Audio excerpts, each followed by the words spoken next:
No Hora Extra desta semana, você confere os seguintes destaques. De acordo com um estudo feito pelo Instituto Nacional do Câncer, dos 500 mil casos registrados da doença todos os anos no Brasil, 20 mil estão relacionados ao trabalho. Na série CLT 70 anos, você conhece um pouco mais sobre a história da Justiça do Trabalho. No segundo capítulo da série, o tema é a CLT e o amparo do trabalho do menor e da mulher. E no bloco de entrevistas, o juiz do trabalho, Ari Lorenzetti, fala sobre a implantação do processo judicial eletrônico na Justiça do Trabalho. Aguardamos você!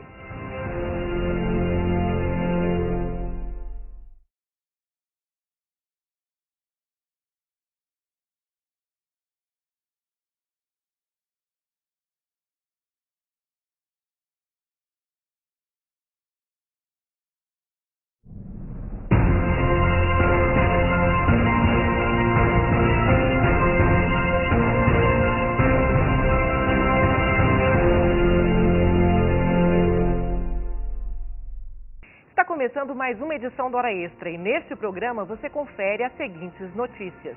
De acordo com um estudo feito pelo Instituto Nacional do Câncer, dos 500 mil casos da doença registrados no Brasil todos os anos, 20 mil estão relacionados ao trabalho. Na série CLT 70 anos, você confere matéria sobre a CLT e o amparo do trabalho do menor e da mulher. E no bloco de entrevistas, o assunto é o processo judicial eletrônico. O juiz Ari Pedro Lorenzetti fala sobre a implantação do sistema na Justiça do Trabalho brasileira. De acordo com um estudo feito pelo Instituto Nacional do Câncer, dos 500 mil casos da doença registrados no Brasil todos os anos, mais de 20 mil estão relacionados ao trabalho. Élita Monteiro é cabeleireira há 22 anos. Ela lida diariamente com diversos produtos químicos. Grande parte deles contém em sua composição substâncias nocivas à saúde, incluindo agentes causadores de câncer. Nós fazemos reflexo, nós fazemos progressiva, nós fazemos alisamentos, nós fazemos colorações, são as principais químicas. Há cerca de 10 anos, Élita começou a passar mal. Os médicos constataram uma grande baixa do seu sistema imunológico. Eu fiquei uns 15 anos trabalhando sem os devidos materiais de proteção, né? E com isso, eu fiquei muito exposta. Eu até tenho muito problema com a amônia, justamente por isso. Porque eu fazia muito permanente, a composição principal é a amônia, e eu não usava luva, não usava máscara, né? E às vezes as clientes até falavam, como que você dá conta, esse cheiro é horrível, mas eu nem senti o cheiro. E com isso, a minha imunidade abaixou muito. E aí eu comecei a sentir mal. A desconfiança maior mesmo é que sejam os produtos químicos do salão. Além de trabalhar e gerenciar o salão, Élita é também presidente da Associação dos Profissionais da Beleza do Estado de Goiás. É aqui que ela vem fazendo um importante trabalho de prevenção de doenças ocupacionais. Élita, os cabeleireiros sabem dos riscos da sua profissão? A maioria não sabe. Até porque não viveram a experiência de ter um problema, né? Então eles ignoram ou não têm consciência mesmo. Não é muito divulgado, não é muito apresentado para os profissionais, eles não têm consciência. A maioria não. A profissão de cabeleireiro é uma atividade econômica que apresenta risco ao trabalhador de desenvolver algum tipo de câncer, mas não é a única. Dezenas de outras ocupações apresentam os mesmos riscos. A conclusão faz parte de um estudo divulgado pelo Instituto Nacional do Câncer, que apresenta dados alarmantes. Dos 500 mil casos da doença registrados todos os anos no Brasil, mais de 20 mil estão relacionados ao exercício profissional do paciente. De acordo com a pesquisa, a doença é provocada principalmente pela exposição a produtos químicos e pela falta de equipamentos de segurança adequados. Entre as atividades econômicas expostas ao perigo estão a de cabeleireiro, agricultor profissional, construção civil e indústria do petróleo. O estudo cita ainda outras profissões propensas ao desenvolvimento do câncer, como piloto de avião, comissário de bordo, farmacêutico, químico e enfermeiro.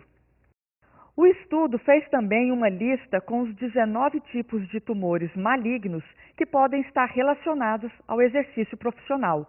São eles o de bexiga, o de cavidade oral, faringe e laringe, o câncer de cérebro, o de estômago e esôfago, as leucemias e mielodisplasias, o câncer de mama, o mesotelioma, o câncer de pâncreas e o de pulmão.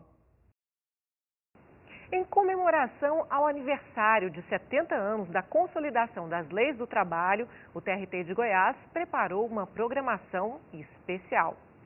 Confira agora o segundo capítulo da série CLT 70 anos, que traz o tema A CLT e o amparo ao trabalho do menor e da mulher.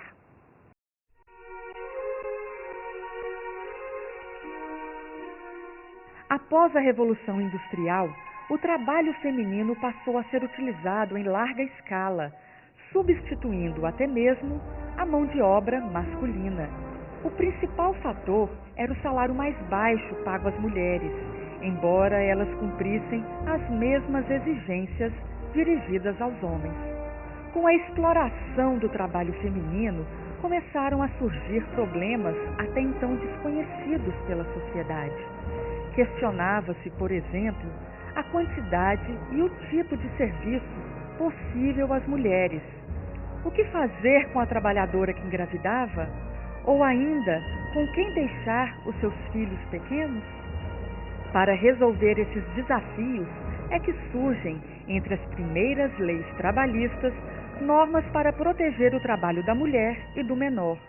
São direitos como licença maternidade e proteção ao salário, à jornada e ao tipo de trabalho realizado.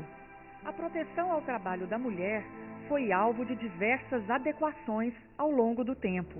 Em 1999, foi aprovada a lei que inseriu regras sobre o acesso da mulher ao mercado de trabalho, visando coibir a discriminação. Em relação à trabalhadora gestante, as atualizações foram muitas. Em 2002, nova lei ampliou o direito à licença maternidade para 120 dias. A consolidação tem todo um capítulo para falar do trabalho da mulher, não tem um capítulo para falar do trabalho do homem. E apesar disso, a gente vê historicamente uma discriminação contra as mulheres, salários mais baixos, nós não conseguimos, o Brasil não conseguiu superar isso até hoje. Mas o registro maior que eu gostaria de fazer é assim, a CLT, apesar de dedicar um capítulo sobre a proteção do trabalho da mulher, a maior concentração das normas foi a respeito da maternidade. Eu, nessa abordagem, gosto até de fazê-lo de uma forma mais, vamos dizer assim, alegre, mais poética. Há uma passagem que eu sempre menciono de José Saramago dizendo assim: são as mães que mantêm o mundo nos eixos. E como o legislador teve mãe, eu acho que ele entendeu que a proteção tinha que ser para a mulher mãe e para o bebê.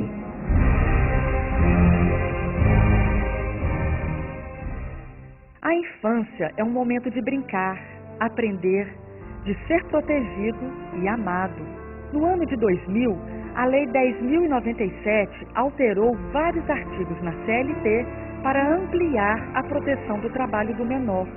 É proibido, por exemplo, o trabalho do menor em locais que prejudiquem seu desenvolvimento físico, psíquico, moral e social, e em locais que comprometam o horário escolar.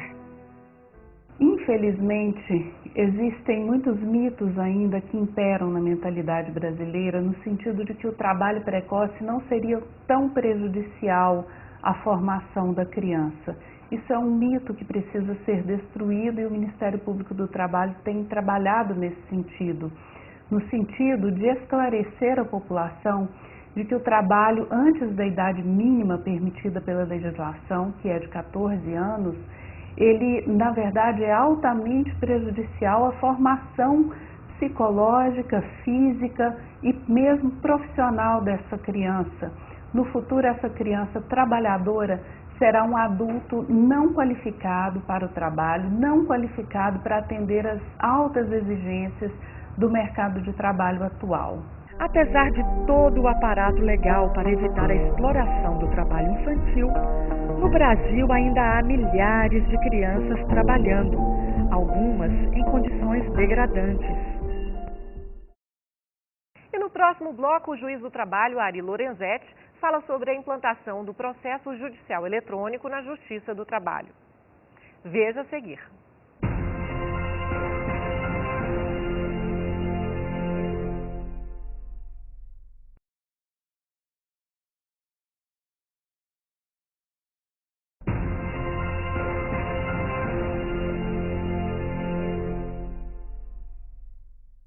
A Justiça brasileira vive o rito de passagem do processo formal em papel, caracterizado pela necessidade do impulso humano para um novo modelo, marcado pela introdução das ferramentas da tecnologia da informação. Essa revolução no âmbito da Justiça do Trabalho é comandada pela implantação do processo judicial eletrônico, cujo maior objetivo é promover a celeridade na administração da Justiça, atendendo ao princípio da razoável duração do processo. E para falar sobre a implantação do sistema na Justiça do Trabalho brasileira, nós conversamos hoje com o juiz Ari Lorenzetti, que é um dos multiplicadores do PJE na 18ª região. Seja bem-vindo novamente à Hora Extra, doutor Ari. Obrigado. Doutor Ari, o grande problema e a maior fonte de crítica do judiciário brasileiro é com relação ao tempo de duração de uma demanda até a sua solução final. O processo judicial eletrônico veio para dar celeridade ao processo? Bom, a proposta é exatamente essa de propiciar uma maior agilidade na solução do processo. E é claro que, como um procedimento novo, novos sistemas sendo implantados, de início nós não vamos poder perceber toda essa evolução, essa rapidez esperada. Mas eu acredito, sinceramente, que nós vamos conseguir esse resultado. E, especialmente na 18ª região, nós temos uma situação particular, porque nós já tínhamos alguns sistemas operando e que nós já conhecíamos bem. Então, grande parte desses ganhos nós já havíamos experimentado. Então, nesse momento em que se implanta o PJE, nós não vamos sentir toda essa evolução que outros regionais vão experimentar. Mas eu acredito que, com o tempo, nós vamos poder alcançar melhores resultados com o PJE.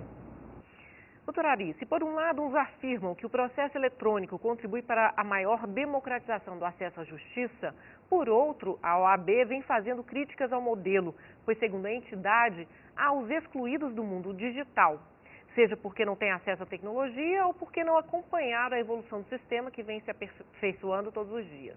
O que o senhor pensa disso?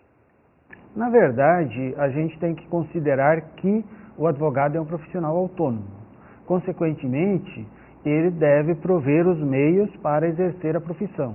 Eu acredito que os benefícios que a informatização traz para todo o judiciário não podem ser barrados porque alguns não têm acesso. Essa é uma realidade em qualquer profissão. Então, parece-me que aí é o papel da OAB colaborar ou participar para que os excluídos se incluam e não para que todos permaneçam excluídos das vantagens do mundo digital.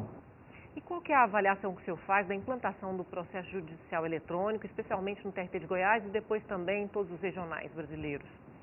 Como eu havia dito no início, no Tribunal Regional do Trabalho da 18ª região de Goiás, nós não sentimos nesse primeiro momento um grande avanço, porque nós já tínhamos um sistema que foi desenvolvido aos poucos, que foi sendo desenvolvido e o usuário local, ele já estava adaptado a esse sistema. E quando eu mudo um sistema, quando eu trago algo novo, normalmente ocorrem resistências. Por quê? Eu tenho que aprender um novo sistema, eu tenho que sair daquela zona de conforto. Por isso que nós não sentimos essa evolução, esse ganho imediato, ao contrário de outros regionais.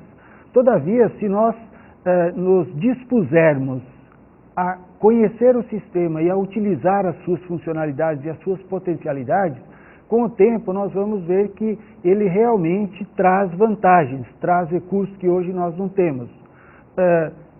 E é evidente, até por ser um procedimento novo, que ele também traz dificuldades. Então, somando essas duas situações, ser um procedimento novo e ele chegar já estando um sistema anterior instalado, funcionando e muito bem, ele sofra um grau de resistência maior do que em outros regionais. Mas isso, eu não tenho dúvidas de que é algo passageiro e que dentro em breve nós vamos esquecer esse momento de transição, as dificuldades, os problemas e vamos nos concentrar aqui, a aprender melhor a ferramenta e principalmente o quê? Levar ao CSJT, levar ao TST tudo aquilo que nós já construímos para que seja incorporado dentro do possível ao PJE, para que ele fique ainda melhor. Os advogados goianos têm reclamado da instabilidade do sistema, não conseguem peticionar porque o sistema cai sempre, tem que se apresentar fisicamente ao TRT para não perder prazos. Isso pode ser resolvido a curto prazo, doutora Ari? Em parte, esse problema já foi resolvido e o problema é real, a queixa tem procedência porque houve realmente problemas no começo, esses problemas já foram solucionados em grande parte. Agora, como o sistema novo, com a amplitude que ele foi instalado na 18ª região, e aqui eu volto à comparação ao nosso sistema anterior, que ele foi sendo implantado paulatinamente, sob a forma de adesão dos interessados, há uma diferença aí de quando eu instalo um sistema em todas as varas da capital, de uma só vez, um sistema que nunca havia sido usado pela maioria dos advogados, pelo menos. Então, nós nos deparamos com um sistema em relação ao qual tudo tem que ser aprendido, ao contrário do que era antes, que foi um sistema que foi sendo aprendido aos poucos, porque ele foi fracionado em diversos subsistemas. Por exemplo, sistema de peticionamento, foi desenvolvido só o sistema de peticionamento, então o advogado se concentrava basicamente no sistema de peticionamento. Dentro da secretaria, também os servidores aprendiam os diversos atos, e foi uma situação que foi evoluindo paulatinamente. Com o PJE, nós nos deparamos com um sistema totalmente novo e diferente. Então, tivemos que aprender tudo de uma vez e assim, já num ambiente de produção, porque o período de treinamento foi curto e, dadas as inúmeras funcionalidades, não é possível absorver tudo de uma vez só, né? A experiência que o senhor tem com relação ao PJE, o senhor também é multiplicador, está ensinando juízes e servidores a lidar com o sistema. Qual foi o ganho para o senhor, na vida do senhor, como magistrado desse novo sistema? Eu me dispus a ser multiplicador, a conhecer o PJE justamente porque nós tínhamos um sistema e que todos reconhecem que é muito bom. Portanto, eu sempre acreditei que nós temos que levar essa nossa experiência para o PJE. Por isso que eu me dispus a ser um multiplicador, para conhecer melhor o sistema, para poder colaborar, para que ele incorpore todas as funcionalidades que já foram desenvolvidas em nosso sistema. Então, o ganho para mim é poder colaborar e contribuir para que esse sistema seja melhor do que é hoje. Ok. Nós vamos para um rápido intervalo e voltamos já já. Conversamos hoje com o juiz Ari Lorenzetti sobre a implantação do processo judicial eletrônico na Justiça do Trabalho.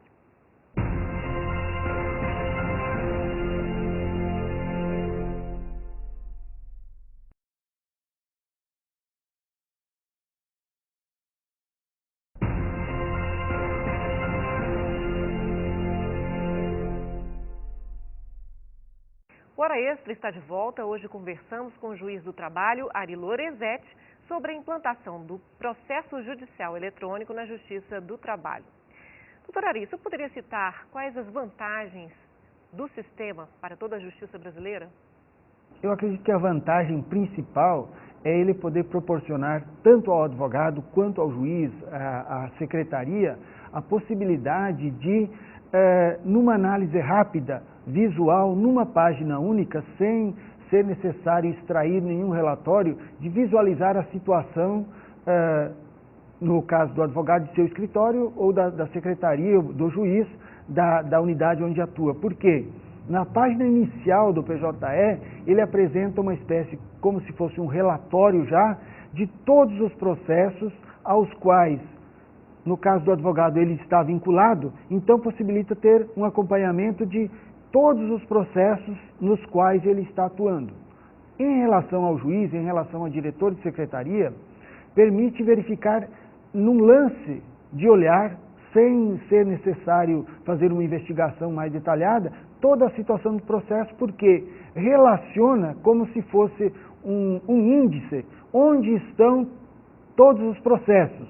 Claro, não individualizando um a um, mas indica a quantidade de processos existentes e qual a situação, qual o ponto de andamento processual, ou qual o nó, como se chama no PJE, em que ele se encontra. Isso realmente é uma facilitação muito grande para o acompanhamento da situação, análise geral, e para o advogado, dentro em breve, deverão ser adicionados recursos para que ele possa efetivamente gerir o seu escritório todo a partir do PJE. Pode-se dizer que o sistema é confiável? Nós já tivemos problemas e, assim, todo o sistema ele tem os seus riscos, assim como existem riscos, por exemplo, nos autos físicos. O risco de se perder, o risco de incêndio, o risco de alguém derramar alguma coisa nos autos, o risco de alguém substituir peças do processo. Esse risco, sob certo aspecto, ele diminuiu muito no processo judicial eletrônico. Claro que nada é 100% seguro, mas a garantia que ele confere, especialmente a segurança de que ninguém vai poder substituir uma peça do processo ou retirar uma peça do processo é grande. Nós já tivemos, eu mesmo já tive experiência de uma ata ser encaminhada, ter havido o recibo de envio, ou seja, a confirmação do envio, e ela não aparecer no sistema. Mas eu acredito que são problemas pontuais, especialmente nesse momento inicial, que dada a magnitude do sistema, podem ocorrer aí algumas falhas, mas assim, o risco que isso representa é quase que insignificante diante do tamanho do número de funcionalidades oferecidas pelo PJE. Um grande problema na Justiça do Trabalho hoje é a execução, ou seja, o reclamante ganha a ação, mas não leva o seu direito para casa. O processo judicial eletrônico pode agilizar também a fase de execução? A fase de execução ela tem peculiaridades que não existem na fase de conhecimento. Por quê? Na fase de conhecimento o juiz diz o direito, ou seja, o juiz declara e evidentemente condena, se for o caso, a cumprir aquele direito. Então, nós partimos dos fatos para o direito. Então, até aí é muito tranquilo. Quando nós passamos a execução, nós passamos para um sentido inverso, ou seja, eu vou partir do direito aos fatos. E aí, mudar o direito é fácil, mudar a realidade é muito mais difícil. Mas todas as vantagens que, teoricamente, se aplicam à fase de conhecimento, elas também vão estar presentes na fase de execução. Agora, a fase de execução não é nem tanto do sistema do processo. A fase de execução, ela se assenta basicamente no quê? Na dificuldade de eu encontrar meios para satisfazer o crédito reconhecido na fase de conhecimento. O sistema nessa parte, ele não vai ser decisivo, mas ele pode contribuir como todo o sistema, os recursos eletrônicos de busca de bens, por exemplo, Renajude, Bacenjude, Infojude, que é o sistema da Receita Federal, para a busca de bens. E isso, ninguém duvida que tem trazido para a Justiça do Trabalho um suporte que deu muitos resultados e que tem potencialidades para produzir muitos resultados ainda. É possível vislumbrar um cenário de implantação definitiva do PJE em toda a Justiça do Trabalho em um curto prazo? A fixação de prazos nesse aspecto é difícil, porque isso vai depender de existirem condições apropriadas para a instalação. E em alguns locais há uma dificuldade, por exemplo, de acesso à internet, que deve atrasar um pouco. Mas isso é um objetivo para o qual não foi fixada uma data ainda, porque não adianta atropelar as coisas, é preciso instalar onde haja condições para que ele possa funcionar. Mas esse é o objetivo e essa é a finalidade, a meta do processo judicial eletrônico, que é o quê? É uniformizar os sistemas. Por quê? Para que o advogado possa, se ele vai advogar lá no Pará, em São Paulo, no Rio Grande do Sul, ou em Goiás, ou em qualquer outro estado do Brasil, ele tenha o mesmo sistema. E isso, obviamente, é um ganho que vai trazer principalmente para o advogado. Por quê? No caso do servidor, no caso do juiz, ele atua só num regional. Consequentemente, se ele aprende a utilizar o sistema, aprende os recursos do sistema, ele já vai, toda a atividade dele vai ser executada dentro de um sistema. Para o advogado, é que a situação era diferente. Os advogados, normalmente, por necessidades, ou por até pela amplitude da atividade, eles atuam em diferentes tribunais. Então, não seria justificável, não é lógico nem razoável que ele tenha que utilizar quase uma centena de sistemas diferentes, um para cada regional. Então, essa é a proposta e a grande meta do PJE, e ela é plenamente factível, que é o quê? Uniformizar os sistemas, para que em qualquer lugar que o advogado se apresente na Justiça do Trabalho, ele vai utilizar o mesmo sistema e, na base, inclusive nos demais ramos da Justiça, vai utilizar a mesma base que vem do CNJ. E o TRT de Goiás também já cumpriu a meta desse ano na implantação do PJE, não é isso, doutora? Na verdade, nós ultrapassamos essa meta em função da instalação de todas as varas da capital, da inserção no PJE, porque não haveria como atuar em dois sistemas da mesma localidade, porque aí poderia se escolher em qual vara ou em quais iria ser distribuído o processo. Então, nós superamos essa meta e eu acredito que, num primeiro momento, nós vamos trabalhar para conhecer melhor esse sistema, para explorar melhor esse sistema, para depois sim estender a todo o Estado a utilização. Muito obrigada pela entrevista, doutor Ari. Eu que agradeço a oportunidade de esclarecer e especialmente aliviar temores com relação ao novo sistema. Ok, o Hora Extra fica por aqui. Obrigada por sua atenção e não deixe de acompanhar mais notícias sobre o TRT de Goiás pelo Facebook e pelo Twitter. Até a próxima semana.